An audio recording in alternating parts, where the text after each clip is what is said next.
Mr. President, thank you very much. Distinguished members of the Security Council. پلاسخار لە ئەنجومەنی ئاسایشی نێودەوڵەتی جارێکی دیکە زەنگە مەترسیدارەکەی بۆ دەسەڵاتدارانی هەرێم لێدا. پەیامیش دیوە شاراوەکانی زەنگەکە ئاشکرا دەکات. جینین پلاسخار نوێنەری نەتەوە یەکگرتووەکان لە عێراق ڕۆژی 4 دەی 2022 لە بەردەم ئەنجومەنی ئاسایشی نێودەوڵەتی ڕایگەیاند. دابەشبوونی ناوچەی سەوز و زەرد گەورەترین هۆکاری ڕێگریکردنن لە بەرەو پێشچوونی هەرێمی کوردستان و قۆڕەقکردنی دەسەڵات کە ناسەقامگیری دروست دەکات. پلاسخار بەوەش نەوەستا هۆشداری لە دواخستنی هەڵبژاردنەکانی پەرلەمانی کوردستاندا و ئاماژەی بەوە کرد ئەنجام نەدانی هەڵبژاردن لە کاتی خۆیدا مامەڵە نەکردنی گونجاو لەگەڵ خواستەکانی خەڵک باجێکی قورسی دەبێت. باسکردن لە باجی قورس لەلایەن پلاسخار مەترسی کۆمەڵگەی نێودەوڵەتیە لە دروستبوونی پشێوی و تند و تیژی دوای بێئومێدبوونی خەڵک لە دواخستنی هەڵبژاردن و خەباتی مەدەنی بۆ پێی پارتی و یەکێتی تا سەر ناتوانن بە چەک و تەزویر کورسیەکانیان بپارێزن. قسەکانی جینین پلاسخارد ئاماژەن بۆ نزیکبوونەوەی کۆتایی هاتنی دەسەڵاتی پارتی و یەکێتی چونکە لەسەر ئاستی ناوخۆ متمانیان لەدەستداوە و بە زەبری چەک و پارە خۆیان سەپاندووە. لە ئێستادا وێڕای دواخستنی هەڵبژاردن ڕێگە بە خۆپشاندان و ناڕەزایەتی چین و توێژەکان نادرێت و دەسەڵاتێکی ستەمکار و پۆلیسی حکم دەکات. ئێستا ئەوانەی حکومڕانی سلێمانی و هەولێر دەکەن لە هەناوی دەستگا ئەمنیەکانەوە هاتوون. مەسرور بارزانی لە سنووری هەولێر لە دەستگایەکی ئەمنی بووە بە سەرۆکی حکومەت. بە هەمان شێوەش بافڵ تاڵەبانی سەرۆکی یەکێتی لە دەستگایەکی ئەمنیەوە بووە بە بڕیار بەدەست. ئەمە لە کاتێکدایە دەسەڵاتدارانی هەرێم لە ناوخۆدا ئازان و لە بەرامبەر عێراق و وڵاتانی دراوسێژ زەلیلن. وەک پەندە کوردیەکە دەڵێت شێری نێوخۆ و ڕێوی دەرەوەن.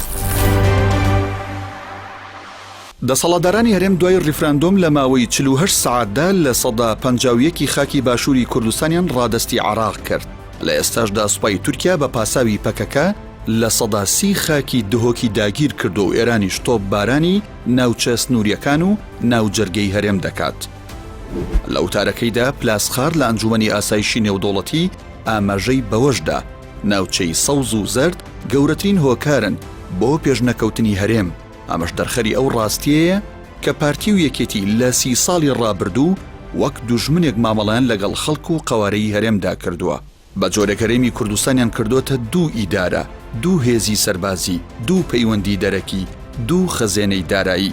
ئەمە جگەلەوەی بۆ دەوڵەمەندکردنی کۆمپانیەکانیان هەر خەریکی بینە بەرزکردنەوە بوون لە بەرامبەردا کەرتی کوشت و کاڵ و پیشەسازی و پەروەردەیان وێران کردووە.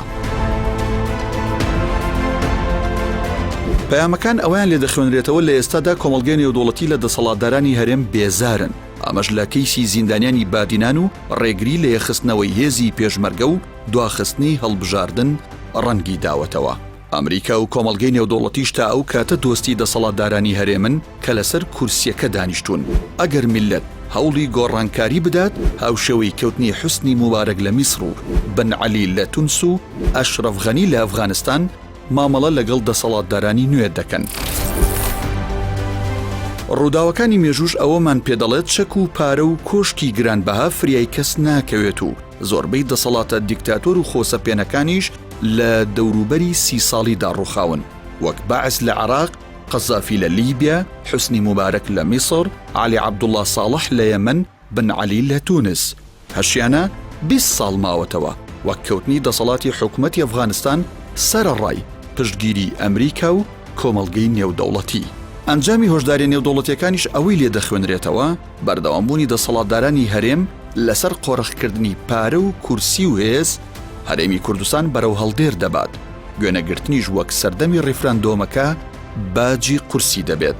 جاری یەکەم نییە پلاسخار هۆشداری دەداتە حکومڕانانی هەرێم. ساڵی ڕابردووش لە شاری هەولێر لە بەردەم دەسەڵاتداران وتی و مەزانن قەواری هەرێم تا سەر بەردەوام دەبێت. ئەم قەوارە ئۆتۆنۆمی ئێستا کات و قوربانێکی زۆری ویستووە هەرگیز وامەزانن ئەم جۆرە ئۆتۆنۆمیە هەر بە مسۆگەری هەتایی دەمێنێتەوە. هەر بۆ یەکڕیزی بۆمانەوەی ئەم قەوارەیە لەو پەڕی پێویستیدایە. لە مانگی یاری ئەم ساڵیشدا لە بەردەم ئەنجومەنی ئاسایشی نێودەوڵەتی ڕایگەیاند پێویستە کۆتایی بە ناوچەی زەرد و سەوز بهێنرێت.